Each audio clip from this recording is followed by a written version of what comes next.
யூஎஸில் American president இந்த புது புது சட்டம்லாம் போடுறாருல, டேரிஃப் கனடாவுக்கு 25%, மெக்சிகோ சைனா 15% அப்படின்ட்டு.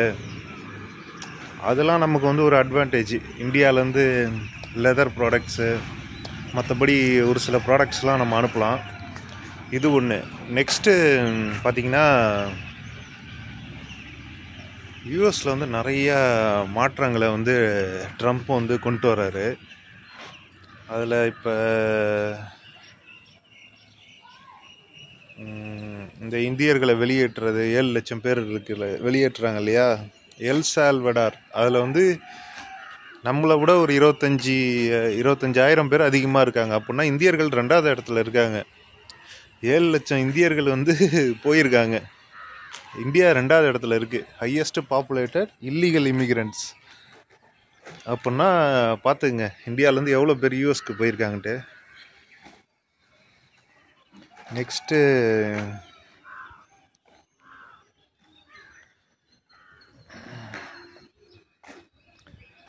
ஒரு அதிரடியான ஒரு சட்ட திருத்தம் பண்ணியிருக்காரு ட்ரம்ப். என்னென்னா, உங்களுக்கு அரசு வேலையில், அமெரிக்காவில் இருக்கக்கூடிய அரசு வேலை, யூஎஸ்ஏயில் இருக்கக்கூடிய அரசு வேலையில் இருக்கிறவங்க, உங்களுக்கு இந்த வேலை பிடிக்கலன்னா இப்போயே தயவுசெய்து வெளியில் போயிடுங்க, உங்களுக்கு நாங்கள் வந்து ஒரு 6 மாதம் சம்பளம் தரோம், வெளில போயிடுங்க அப்படின்னு சொல்லியிருக்காங்க போல இருக்கு.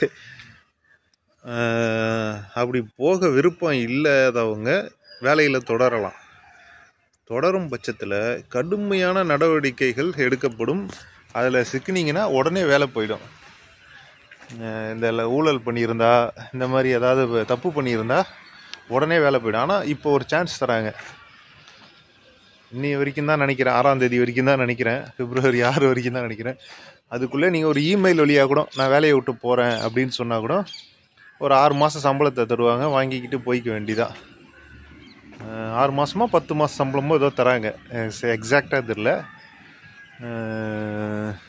இது ஒரு நல்ல திட்டமாக இருக்குது. நம்ம இந்தியாவில் கூட கொண்டு வரலாம். கொடுத்தா ஒரு 70% வேலை வந்து காலி ஆகிடும், யாரும் இருக்க மாட்டாங்க, வாங்கிட்டு போயிடுவாங்க. அதுக்கப்புறம் ஒரு கடுமையான ஒரு நடவடிக்கை எடுக்கப்படும் அப்படின்னு சொல்லியிருக்காங்க. பார்ப்போம். ரொம்ப ஆச்சரியமாக இருக்குது. ட்ரம்ப் வந்து ஒரு லூசுத்தனமாக கிறுக்குத்தனமாக பிரசிடெண்ட்டாக இருந்தார் போன வாட்டி, ஜாலியாக. ஆனால் இந்த வாட்டி பார்த்தோன்னா உள்ளே நுழைஞ்சதுலேருந்து கடுமையான நடவடிக்கை, எல்லாமே வந்து அதிரடியான ஒரு நடவடிக்கையாக இருக்குது. நீங்கள் அந்த 7 லட்சம் இந்தியர்களுக்கு பாதிப்புன்னு நினைக்காதீங்க, அது தப்பு. அப்படி போனது தப்பு. அதுக்காக அவங்க வந்து 1 கோடி ரூபா கூட 2 கோடி செலவு பண்ணியிருக்கலாம் போகிறதுக்கு. அதுக்கு இங்கே ஏதாவது ஒரு தொழில் தொடங்கியிருக்கலாம். இங்கே தொழில் தொடங்க வாய்ப்பு இல்லை, தொடங்கினாலும் நம்ம ஜெயிக்க முடியாதுன்ற பட்சத்தில் தான் போயிருக்காங்க. இருந்தாலும் அது தவறு. அவங்க வெளில வர்றது தப்பு கிடையாது. நாம் வந்து தப்பை ஆதரிக்க தேவையில்ல. அதே நேரத்தில் அங்கே மெக்சிகோ, கனடா, சைனாக்கெலாம் அவங்க டேரிஃப் போட்டிருக்கிறது வந்து இந்தியாவுக்கு வந்து நல்ல ஒரு வாய்ப்பு. இங்கே வந்து நல்ல உணவுப் பொருட்கள் தயாரிக்கலாம். ஆனால் உணவுப் பொருட்கள்லாம் FDA சட்டம் வந்து அங்கே வந்து கடுமையாக இருக்கும். அதுக்கு பதில் இந்த லெதர் ப்ராடக்ட்டு, ஏதாவது பொம்மைகள் இது மாதிரி, ஏன்னா சைனா பொம்மையெல்லாம் அவங்க வாங்குறது கிடையாது. T3 ஒரு ஆப் வழியாக அவங்க இப்போ நல்லா விற்றுக்கிட்டு இருந்தாங்க சைனீஸு. அதெல்லாம் இப்போ ஸ்டாப் ஆகிடும். இருந்தாலும் ஒரு 4 வருஷத்துக்கான ஸ்டாக்கை வந்து அவங்களோட வேர்ஹவுஸில் வந்து ஃபில் பண்ணி வச்சுட்டாங்க, யூஎஸோட வேர்ஹவுஸில்.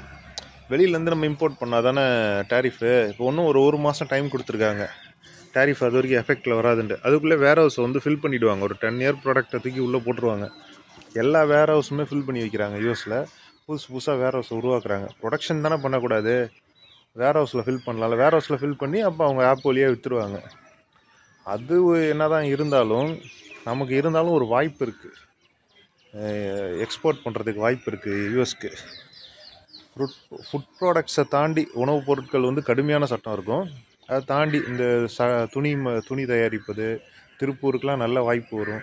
லெதர் ப்ராடக்ட்ஸு நிறையா சொல்லலாம், பொம்மைகள்,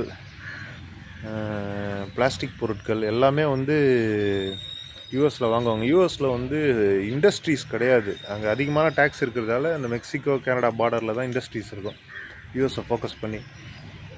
இப்போ நம்ம கொண்டு போயிட்டு அங்கே போயிட்டு கொடுக்கலாம். அதுக்கான ஃபாஸ்ட்டான ப்ராசஸிங், அந்த இம்போர்ட் எக்ஸ்போர்ட் பண்ணுறதுக்கான சட்டத்தெல்லாம் நம்ம இந்திய அரசு மாற்றிருக்கணும். இந்த ஃபைனான்சியல் பட்ஜெட்டில் வந்து நிறையா முன்கூட்டியே சொல்லிட்டாங்க இல்லையா, ட்ரம்ப் வந்து டேரிஃப் போட போகிறாருன்னு. அப்போ வந்து நம்ம என்ன பண்ணோன்னா அதுக்கேற்ற மாதிரி பட்ஜெட் போட்டிருக்கணும். எக்ஸ்போர்ட் சட்டத்தை வந்து தளர்வாக்கியிருக்கணும். எல்லாருமே எக்ஸ்போர்ட் பண்ணலாம், எது வேணாலும் எக்ஸ்போர்ட் பண்ணலாம். யூஎஸ்க்கு வந்து நிறையா சலுகைகளை வந்து கொடுத்துருக்கணும் நம்ம இந்தியா. இது ஒரு நல்ல வாய்ப்பு. அவங்க கோட்டை விட்டுருக்காங்க. நம்ம சொல்லக்கூடாது, ஃபைனான்ஸ் மினிஸ்டரை பற்றி குறையெல்லாம் சொல்லக்கூடாது. இருந்தாலும் அது ஒரு தப்பு தான். அது யூஎஸை ஃபோக்கஸ் பண்ணி நம்ம இது பண்ணலாம்.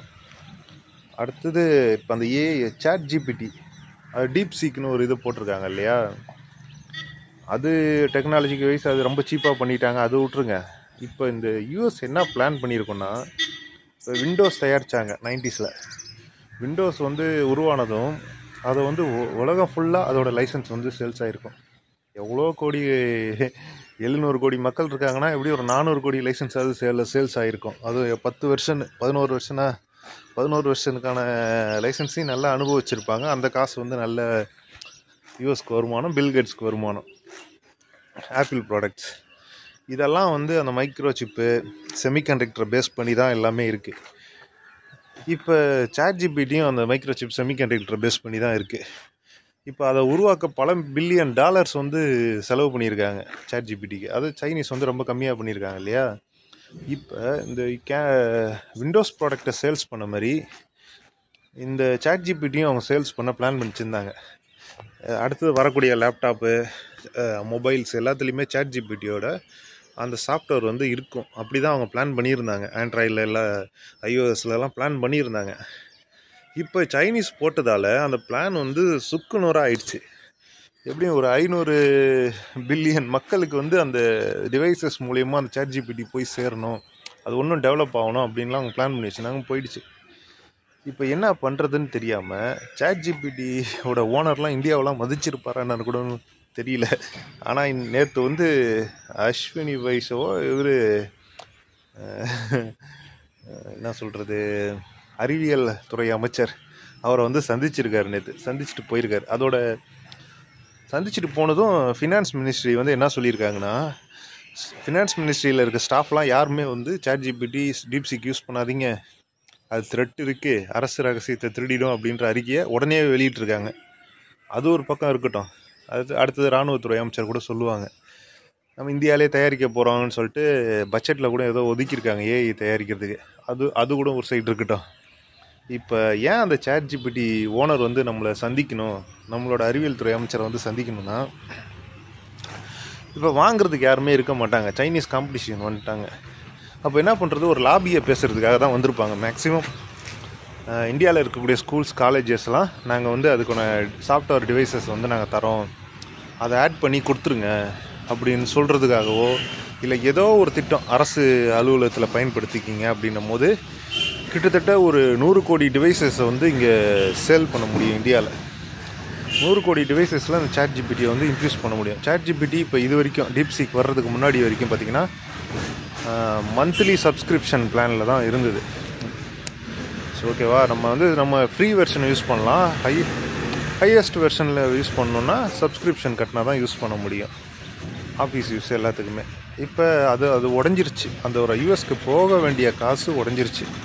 விண்டோஸ்க்கு எப்படி லைசன்ஸ் கொடுத்து அவங்க சம்பாதிச்சாங்களோ அது மாதிரி இந்த சாட் ஜிபிடி மூலயமா, ஏஐ மூலயமா சம்பாதிக்க வேண்டிய வருமானத்தை சைனீஸ் உடச்சிட்டாங்க. இன்னும் லேட்டஸ்ட்டாக நான் கேள்விப்பட்டது வெறும் $39 யாரோ ஏஐ கண்டுபிடிச்சிருக்கிறதா கேள்விப்பட்டேன். அப்போ அந்த ஏஐன்றதே உடஞ்சிரும், தூளாக உடஞ்சிரும். அப்போ சாட் ஜிபிடிக்கு வருமானம் இல்லை. பல பில்லியன் டாலர் போட்டு ரிசர்ச் பண்ணி கண்டுபிடிச்சது வருமானம் இல்லை.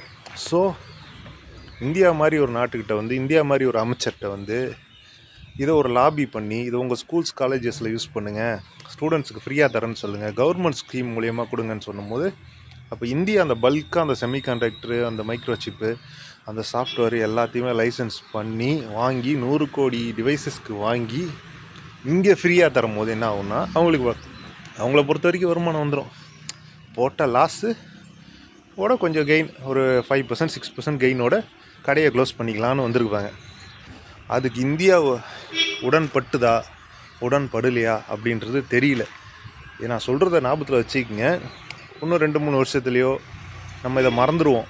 மறந்ததுக்கு பிறகு எல்லா ஸ்கூலுக்கும் ஃப்ரீ லேப்டாப் தரோம், ஃப்ரீயாக ஏதாவது தரோன்னு சொல்லி அப்போ இந்த சாஃப்ட்வேரை வந்து அரசு பணத்து கூடவே சேர்ந்து வாங்கி கொடுக்கறதுக்கு வாய்ப்பு இருக்குது. நம்ம கையிலேருந்து போகாது. ஏன்னா எல்லோரும் விவரம் ஆயிட்டாங்க மக்கள். அப்போ இந்த மாதிரி ஏதாவது டிவைசஸ் மூலிமா உள்ளே வரும். அதுக்குன்னு நம்ம தனியாக பே பண்ணுற மாதிரி நமக்கு தெரியாது. ஒரு 40,000 ரூபா கொடுத்து வாங்கும் போது அதில் ஒரு 2,000 ரூபா அந்த சாஃப்ட்வேருக்கு போகும், ஏஐ சாஃப்ட்வேருக்கு போகும் யூஎஸ்க்கு. புரியும்னு நினைக்கிறேன். லாபி பண்ண வந்திருப்பாங்கன்னு தான் சொல்கிறேன், வேறு ஒன்றும் இல்லை. சரி, ஓகே. அது இந்தியாவுக்கும் யூஎஸ்க்கும் நிறைய ஒப்பந்தம் இருக்குது, அணு ஒப்பந்தங்கள் நிறையா இருக்குது. அதில் இந்த மாதிரி எங்களோட சாஃப்ட்வேரிங் வாங்கணுன்ற ஒப்பந்தமும் போட்டு வச்சுருப்பாங்க, நமக்கு தெரியாது. ஒருவேளை இது அந்த ஒப்பந்தங்கள் அடிப்படையில் வரலாம். அதை எப்படி சாமர்த்தியமாக தவிர்க்கிறது அப்படின்றத இந்திய அமைச்சர்கள் யோசிக்கணும். அதை தான் சொல்ல வரேன், வேறு ஒன்றும் இல்லை. Take care, by.